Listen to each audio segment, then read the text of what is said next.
Welcome to lesson 4 for leash skills. Today we have Bo, and our job is going to be to teach him the difference between an urban environment and what he's been in before, which is a neighborhood or park-like environment. If I let him act the same way that I do walking in a park or in a neighborhood in an urban environment, then he would likely start trying to walk up to people, other dogs, be taking up too much surface area on the sidewalk. So if I need my dog to act more appropriately and look like he's got skills, then I have to communicate that the rules of this environment are not the same as what he was doing before. So in an urban environment, I want my dog in that passive heel that you see people on the internet saying is the only way to walk your dog. He needs to be on my side, and for me, I have the collar and my leg being the same angle. That's where mine is. Some people would also say like the dog's nose at the extension of my foot. However you guys correlate your heel, find your sweet spot, and then that is your invisible wall. And I need to communicate with my dog that if he touches this wall, then he's going to feel the leash. And if I did my leash training successfully, as soon as he feels the leash, he will stop. He will not think that it's a rope that he can pull on. He will think it is that invisible wall and he cannot pass it. And instead of having the invisible wall be 6 feet in front of me, it's now moved to directly in front of me. He cannot pass it. And I'm going to introduce that originally by I e-brake, which I just pull straight back on the leash. It doesn't go up at all. It's a straight back pull. And then I step directly in front of my dog, 90 degrees, and then start walking that direction. So my dog doesn't think I'm bad because I felt this feeling. He thinks, oh, you were just walking in front of me. You didn't want me to, run into you. So you stopped me with this e-brake pull. I walk in front. Awesome. No big deal. My dog's walking in front of me. I can give him little light leash pops. E-brake, step in front, and now I'm walking. When I'm ready to turn away, I do the samurai pull. I give him the whole leash, I ditch my dog, then I samurai pull him to that good position. So if I'm going to my right, I e-brake, step 90 degrees in front. If I'm going to my left, I samurai pull him back into the good heel position. I don't want to turn away from him and yank him like this. Like this. That gives him no choice. He didn't have a choice whether he was going to follow me or not, so I'm going to have to do that forever, because if you don't give your dogs choice, you're always going to have to control them. So I'm going to turn away from him, straight line, give him the leash, turn away. He chooses to follow in that good heel position. He's doing good. I'm going to acknowledge it. Give him treats. Okay. I turn into him. E-brake, step in. We're just walking, and he's walking a little bit in front of me. I'm going to give him e-brakes lightly to stop him from walking in front of me. If he's kind of obnoxiously doing it, and like there's a wall here, I can't really do that. He's obnoxiously doing it. I'm just going to stop. Stop means sit down. So I'll give him a hand signal, which is anything above the head, to sit down. And if we need the walk to be just, I walk 10, 15 feet, and I stop, then that's what it's going to be. I like landmarks, so this is a visual cue. So now this line is the invisible wall. My leg is the invisible wall. I give him the hand signal, click, treat, and now I can do this base walk, stop, auto sit drill. Give little e-brakes, give the intention, click. Now I can turn in. He's interested in a dog, that's okay. We're just going to ignore it and walk.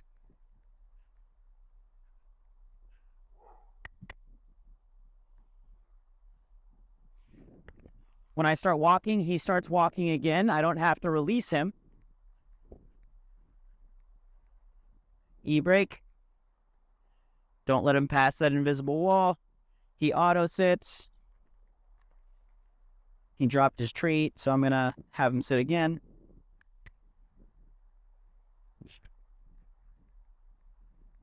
Very good job. Now I can turn away from him, straight line, pull him into me. I can e-brake, step in front. I'm communicating what the rules are and what my communication means. If he gets a little bit stressed out, that's cool. I'm going to just keep giving him the hand signal, be patient with him, mark, acknowledge his hard work. And then if it gets to be a little bit too much, I need to give him a break by releasing him in an environment that he can be going back to neighborhood walk. So I'm going to turn away, walk. Now there's this little spot right here. Oh, he's going to have a hard time with this one. It's okay, Bo. Bo. Yeah, he's scared of it.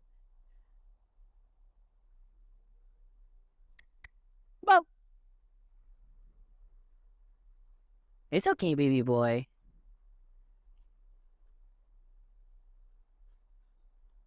So he's scared. So I'm not going to try and force him to do something. You shouldn't force your dog to do something scared. You shouldn't punish your dog. No. You shouldn't punish your dog and give him leash pops or anything for being scared. You should just help him out the best you can, be on his team. Now he's going to get a break. Okay. I'll let him sniff. I'll let him walk. Once we walk away from this situation, I'm going to physically communicate with him that we're going back to it. So I don't have a command. This is personally because I believe in active obedience versus passive obedience. And passive obedience is just the rules of the environment. Right now, the rules are, don't be in heels, sniff around, go pee on this hydrant, off. If I give you a command, listen to it. We're going back to neighborhood rules right here.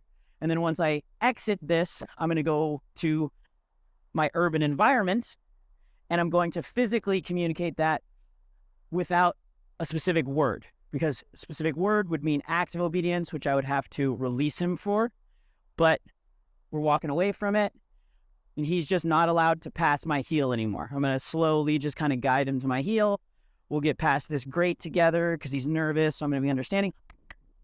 Reward him for that. And now he's just not allowed to pass. And I'm going right back into my drilling. So we got this wall. I'm going to e-brake him at the wall. As lightly as possible. I acknowledge his good behavior. Now I'm going to use the opportunity to step in front of him. Oh, he's smelling something. Off.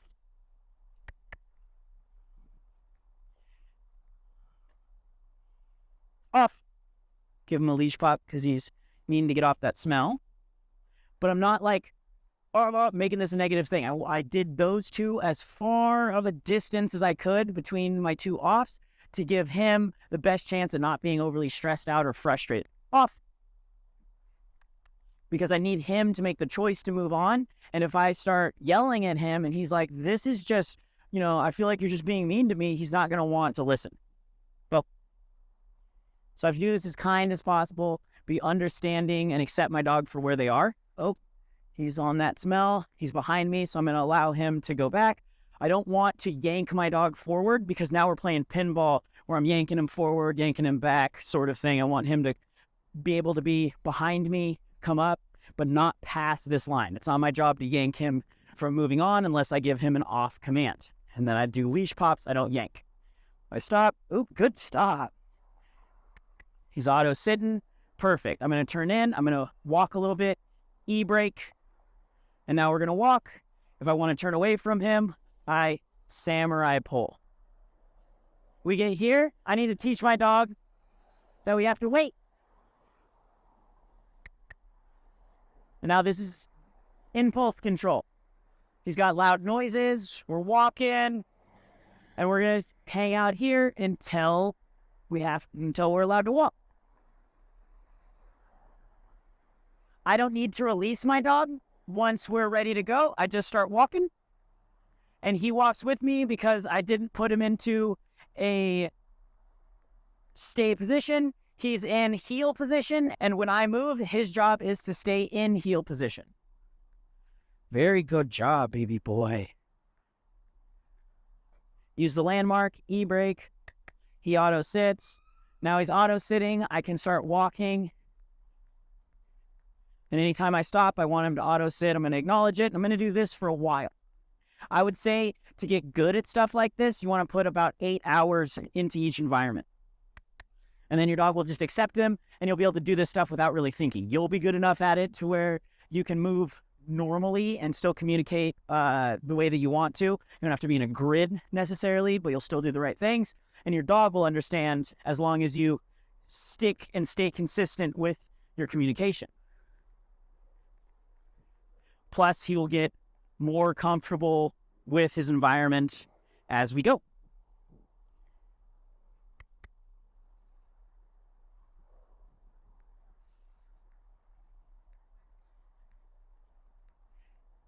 Very good job, baby boy. We can work on spot. All of our stuff off. So now we're talking about active obedience. A long-term down is active obedience. He has a kind of wall and raised area right now to help him remember what he's doing. This is going to set him up more than if I just put him right here and put him at a down. He's going to have a much higher % chance of succeeding on this drill for a longer amount of time because he's got visuals to help him remember what he should be doing when his attention span starts to fail him. And then I'm going to, he felt the anticipation of me releasing because I started coming towards him. So he got up. I want to negative marker that. I want to come up to him to release him. And I only release my dog when I'm with them, so they don't build anticipation when I'm away. They only build anticipation when I'm with them. Okay, and now we're ready to go. So that's one form of active obedience. I need to generalize all of my active obedience, though. So I'm going to walk with them a little bit in his passive heel. I'm going to recharge his active obedience meter, if you will. And now there's not a whole lot going on right here, so I think that he would be able to do some luring. Go.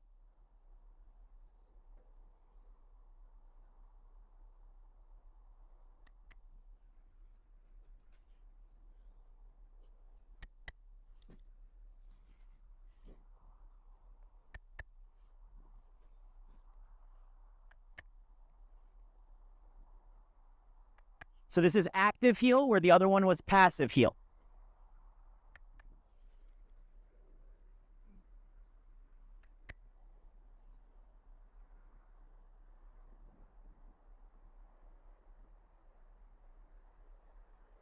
Side. It's okay. Oh, good boy. Okay. Now he's in front of me. Leash pop. He goes back into that heel. Now I'm right back on my walk. Nothing's changed. And I'm going to put these little 30-second, for him, 30-second active obedience sessions to generalize. And as he gets better at those, he'll be less stressed out by this environment. And through, an 8-hour process of doing this, for all dogs, it's different. Some dogs, it's better to do 45 minutes because the first 20 minutes, they're going to be stressed out. The last 30 minutes, they're going to be able to handle it. Other dogs, you want to do 20 minutes until you can do 30 minutes, and you're just doing shorter terms because they succeed better in that. So yeah, every dog is different. It's okay either way. We have to identify how our dog is. I stop. He stops. Awesome. No. I want him to look to me. He's distracted. That's okay. I'm going to move away until he sees what I'm asking. And I want this to be fun. I want him to become less stressed out because he's having fun doing a game he understands. Okay. I released him back to the rules of the environment. So just because I said the release command doesn't mean he goes out of heel, because the expectation of this is passive heel.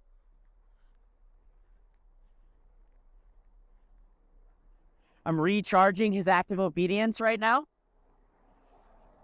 by being in passive obedience. And now, ooh, this is a visual.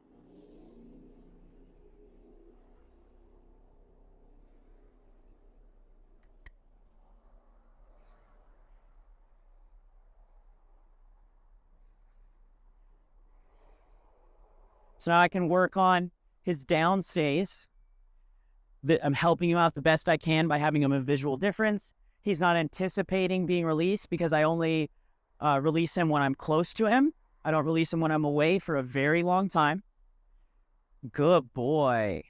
And now I work him within his attention span, within his potential. If this was overwhelming for him, I would start cutting my times in half. If I could do 30 seconds consistently with him, then I would...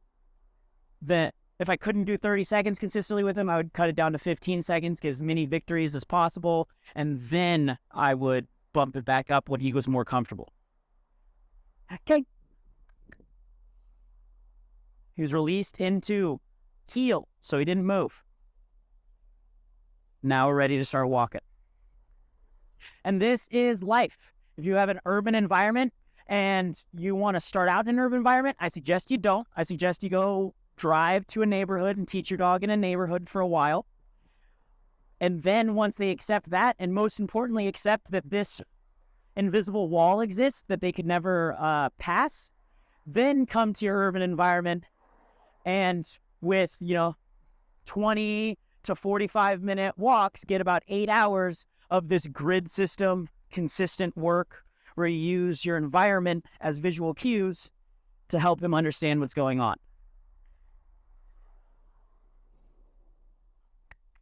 I didn't have to say sit, sit, sit or anything. I waited for him to understand and be able to conceptualize my visual cues.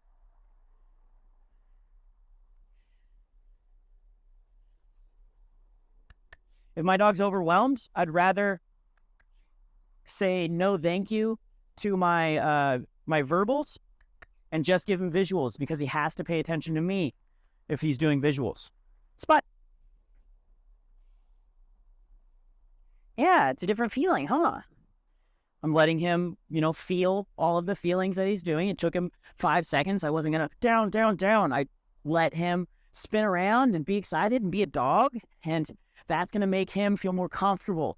If I'm stopping every little thing that he does, then he's not going to succeed. I need to take where he's at, accept him for where he's at, and get as many victories as possible.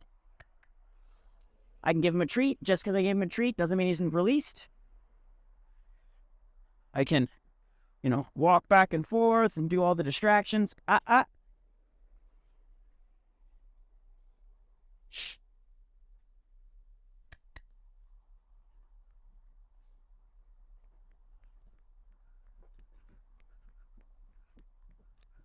And I could do all of the things for my dog, for what they're capable of, accept them for where they are. Don't push them past where they are, and then keep putting them in the position. If he got up right there, I just wouldn't do that anymore. I would walk slower.